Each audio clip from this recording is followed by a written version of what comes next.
All right. Well, there was one other related bit of Jets news that came out in between the draft and now, since the last time we talked. Um, Jordan Travis is retiring from football, medically retiring. His bounce back from the ankle injury didn't go the way that he had hoped, and he was advised to medically retire from the game. Uh, I think the first thing to immediately say is that this just sucks. Sucks for the kid. You know, shitty situation all around. Feel bad. Hopefully, whether it's he gets into coaching or goes back and works with Florida State in some realm. Like, I hope he gets to keep football in his life because that whole situation just sucks. But it was ultimately very shocking news. Paul, what were your thoughts when you saw it come across, your ticker on Twitter? Yeah, I mean, like you said, I was disappointed for the kid, right? And there's been a lot of people saying there's been two camps, right? There's been this sucks. Why didn't we pick a quarterback in the draft to backfill Jordan Travis? Because there were a lot of people who were thinking like, let's see what this kid has. He was a winner in college, and I'll be honest, like I was one of them, right? And despite us being close to the team and probably closer to the team than the average fan, like I kind of probably let my emotions get away from me on that one a little bit, where I was disregarding the severity of the injury and just saying like, when he gets right, I'm just curious to see what he has. And for that reason, like I just kind of couldn't like let it go. Whereas you had like Will and Joe and Connor and Meigs. Meigs was like outright making fun of me at this point anytime I would bring them up. And so like all those guys were pretty firmly in the camp of like, this is not an NFL player. He's never playing. And I was very much just like, I hear you. I just want to see, right? Because Florida State was really good and then they lost him and then they were really, really bad. Right. And so like, what is that essence that he has? And so like disappointed for the kid for sure. Definitely like a come to reality. Like, okay, that injury was really serious. I think, I walk away with like a couple things, right? So Joe Douglas did 1, 2, 3, 4, 5 drafts for the Jets. 2 of his premium draft picks were players that never played a down for the Jets, in Cameron Clark and Jordan Travis, who had to medically retire, right? Cameron Clark's neck injury, I'm pretty sure occurred in the pros, right? So that was not like It was that like a was not a free known training thing. camp. Yeah. Exactly. And so it's hard to get on him for that one. But when you look at the totality of like, you had 5 drafts and 2 of those picks in your 5 drafts in the top 4 rounds had to medically retire before they were 23 years old. It's just like, it's not a great look, man. And like, when you go back and look at it with a little bit of hindsight and you realize how up against the wall Joe Douglas was last year in that draft, and to make that pick knowing full well what the injury was, it's even more kind of bewildering at that point. Like, you knew you didn't have much time left and you chose a long shot, long-term project that did have upside, but like it probably was never going to happen. And so that's a pretty tough look, man. And like the other thing that I thought about when the news all broke was, remember like 2 or 3 months ago when Jordan Travis's agent started blaming the Jets for his poor recovery from the injury? Like, what was that all about? You know what I mean? Like, and looking at it with a little hindsight, I think what was probably happening was the Jets were probably advising him to retire, and he probably hadn't accepted it yet. And so that was the little piece that the public saw of probably a much larger conversation that was happening behind the scenes, where the new regime in Jets land was like, hey man, like this probably isn't going to happen for you here.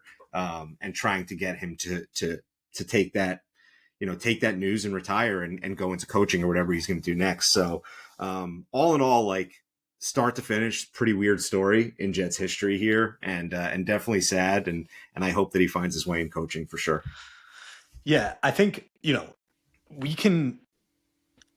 we can separate the fact that this is a really shitty scenario and situation and we feel bad from the kid from the fact that and I'm not trying to take a shot at you here, but like viewing him as a viable backup option when we hadn't seen him recover or hadn't seen anything, and being like, oh, we don't need like there were people saying like we don't need to get Justin Fields because we have Jordan Travis on the roster. Like, Yeah, that is indefensible. right.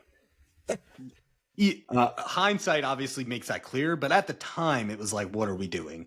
The other thing that hindsight also makes clearer is like now you see why injury concerns can propel people down draft boards because like a 5th round pick is a very usable day 3 pick. You know, it's not like we burnt Mr. Irrelevant on him and took a swing and a miss. Like, I think especially a serious injury like this, it sucks to take a swing at that in the 5th round when you could, especially, you know, there are day 3 linemen who are developmental. Like, there are more developmental projects in the 5th round. And I get, like, you know, if his upside was he was going to be a 1st round guy and then there was the injury, that's one thing. But I don't think he was ever viewed as that kind of talent. So it's a lesson going forward in terms of how we evaluate draft picks, especially taking swings on injured ones for sure. Separate from the fact that the whole situation just sucks.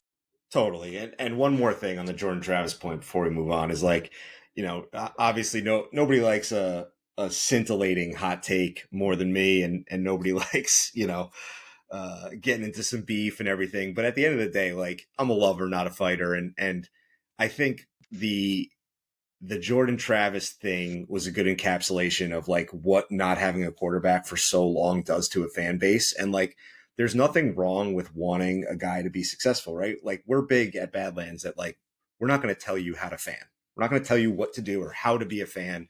And so a lot of like the quarterback discourse over the past few years, whether it was draft quarterback and keep Sam or Zach stinks, Zach doesn't stink, like all that, it always tends to get really ugly because of the desperation that we all feel around having a quarterback, and whether that desperation manifests itself in like, no, we need to move on from this guy as quickly as possible, he sucks, or I'm going to hold on to him way too long because I have nothing else and I need to throw my hope behind something. Like, that's just part of being a fan, and people are going to fall on those two sides of the fence naturally. And so, you know, it's really a symptom of the greater problem that I think we all do hope to solve here. And, you know, nobody's silly for wanting Jordan Travis to succeed. It's just that sometimes you get too deep down the rabbit hole of hoping instead of looking at the facts in front of you. And I'm definitely guilty of that in this case. So. All right. Well, you said you're a lover, not a fighter, but let's get into some beef. So you, Paul, have been fearlessly manning the Badlands social channels, and you put out a clip of our personal Mount Rushmores, which a lot of people seem to have beef with. So I want to do something in that vein, and this will be a special treat just for the other guys' listeners. What I want to do is our Mount Rushmore of Jets that we saw live in action. So you had to have been to a game and seen them play. This might be a little easier for you than me because your family had season tickets growing up. I was a fan of the team in like the early aughts, but I vividly remember my first Jets game and I went to go check the rosters to check out some of these players who played. But, you know, it's an interest, like, I couldn't have had Keyshawn on my Mount Rushmore. I never saw him play a Jets game in person. And so this will be a fun little exercise, but I do want to put out this clip without context of just here are our Jets Mount Rushmores without that caveat so that people can freak out even more on the internet. Well, that's the thing, Jake, is that the people who were freaking out on the internet were not at the live show. Right. They're probably not even subscribing to Badlands. They're probably not listening to us, right? The people who are with us and listen to us and are commenting in the comment sections of our episodes, like they know what we were talking about, right? It's the people who are kind of outside looking in, who are calling us Gen Z clowns or whatever. So yeah, I think it's a great idea to just clip it and not include this explanation and then watch the fire that starts. All right. So, and again, I'm going to put it, part of the impetus for this is like, obviously Namath is on the Jets Mount Rushmore, but neither one of us saw him play. And I know he was on your personal Mount Rushmore. So I'll let you go first because you've obviously already done this exercise. Starting the clip here, Paul, who is on your Jets Mount Rushmore? My Jets Mount Rushmore, I'm going to say Chad Pennington, because he was the first of the hope quarterbacks that I had in my lifetime. Right, he was the first one that I kind of saw get drafted. Foley, I was like a little bit too young for that hype, so Chad Pennington was the first hope I had, and then he was around for a few years, won a couple playoff games for sure.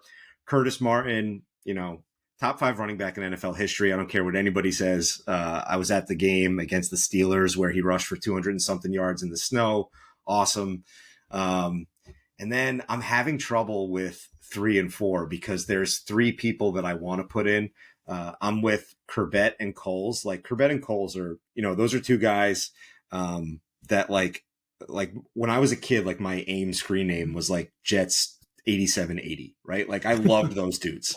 I have multiple Wayne Corbett jerseys. I've met the guy. Like he was like one of my heroes when I was a kid because I'm a short white person who played football. Like he looked like me, right? You know what I mean? So, and he's from Garfield, which is a town over from where I grew up. So like there was just so many things I loved about Corbett. So I want to put Corbett and Coles in there, but if I do that, then I have to leave out defense, and I don't really want to leave out defense. So the final spots are between Coles, Corbett, and Aaron Glenn. And I think I'm going to go Corbett, Aaron Glenn, and Coles is going to fall just outside, and he'll be my 5th spot.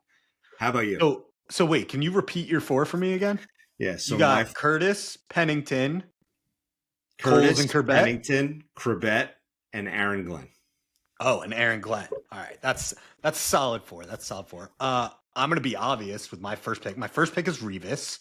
I can't believe he wasn't on. I don't know if, and I know I don't want to give away the context of what we're doing, but maybe you didn't see him live. I assume you saw him live at some point. I saw him live. I just don't. Yeah. I still have a pretty sour taste in my mouth for how things ended with Revis twice, right? Like he left us the first time. There was a contract dispute early in his career on the Hard Knocks season. Then he left us. Then he went to the Patriots after going to the Bucs, won a Super Bowl there, came back, took a bunch of money for us, and like wasn't that good anymore. So like, while I acknowledge that he is one of the greatest players in franchise history, I don't like him. Yeah. All right. All fair. I will say, like, in my prime Jets fandom, he was the best player on the team. He's the best player I've ever seen like live at his position. So I have to include him. And also my list is obviously a little more limited than yours. I made sure that this guy was playing at the first Jets game I went to, which he was taking Curtis Martin. Got to. First Jets jersey I ever owned was Curtis Martin. He was a stalwart for the franchise, Hall of Famer. He's pretty much on everyone's list. Like you, I also have Wayne Corbett on my list. Again, like growing up a Jets fan, he was like the guy, and like, Long Island kid in terms of he went to Hofstra, I believe. He embodied what it was to be a Jet in those timelines. So I have to go with Corbett. And then for me, left the 4th one as a personal pick. I'm going to Brickashaw Ferguson. Again, one of the first Jets jerseys I ever owned. Still to this day have my original Brickashaw Ferguson jersey. 10 years, missed 1 snap because Rex called a trick play where Darrelle Revis was playing left tackle, I believe. And beyond that, never missed a snap, never missed a down. Was just, I remember when the Jets drafted him and I like wasn't super into football or the draft. And I was just like, oh, like they're taking an offensive lineman 4th. And like from that day, I never had to worry about the left tackle position for a full decade. And I think coming out of the Brick era has made me appreciate him so much more, because there was a while where we were just cycling after tackle, failed experiment after failed experiment. And it made me real. And like, the Jets were, the 09, 2010 Jets were built on that stalwart offensive line, ground and pound. We're going to run the football down your throat. And I think we're trying to get back to that now, but him just being that linchpin at left tackle quietly, like just a quiet assassin, became one of my favorite Jets players of all time. So I got to include him on my Mount Rushmore. Love it. Should we restate it so that we can have a nice, clean clip? Yeah, right, sure. So your Mount Rushmore. My Mount Rushmore is Chad Pennington, Curtis Martin, Wayne Corbett, and Aaron Glenn. And mine is Curtis Martin, Darrell Revis, Wayne Corbett, and my personal favorite, DeBrickashaw Ferguson. Honorable mentions that I had Sanchez on my honorable mentions list. Like I saw, I think I saw Corbett I saw Chad Pennington play like one or two Jets games in person. But Sanchez was obviously like the meat of my Jets fandom. Went to a bunch of those games, a bunch of those preseason games. He's the most successful Jets quarterback like since I've been a fan of the franchise. I also this is a little early for him to actually make Mount Rushmore, but I'm putting Quinnen on my honorable mentions. Just stud second contract type of guy, like hilarious. It started off his Jets career with "Bless You, Thank You," which is just an all-time clip. Has been around for some shitty seasons, and I remember too, like Quinnen was the year where we missed out on getting Bosa with the second pick, and obviously missed out on Kyler right before that. But I think a lot of people were kind of viewing Quinnen as a consolation prize. And now on his second contract, he's one of the biggest bargains in the NFL. So I think if he can keep up this pace of play and the Jets can have some meaningful playoff runs with him as the face of that defensive line, he's going to end up on, Ring of Honor on one of these Mount Rushmore lists for sure in a few years. So I'm calling my shot a bit there. Honorable mentions, I'm going to go Coles, Parcells, Rex Ryan, Leon Washington. Yeah. I mean, I think, Leon's a great one. Coaches obviously deserve a spot probably on this list. I think it's weird because Parcells was such definitely a more successful Jets coach, but I just feel like he's tied to so many other franchises too that he's not ours. It's tough to claim him, but all right, well, we'll have a little fun on the internet with that one. That wraps this week's episode. Paul, any final thoughts? No, I'm good, man. We're heading into the next few weeks here. We're going to make some announcements around the live show that I trust you will make it out for in August. I got the date. August 22nd. It's going to be at a really cool, big place in the city that is a true venue. It's not a bar. It's a real venue. And so we're excited for it. Look for announcements on that. I also have the flags in stock that I have hanging behind me here. We got a couple shirts rolling down the pike as well. So good times at Badlands. I got to get one to block out the sun that's behind me. Just get info. All right. We'll be back next week. Thank you guys for listening. Peace.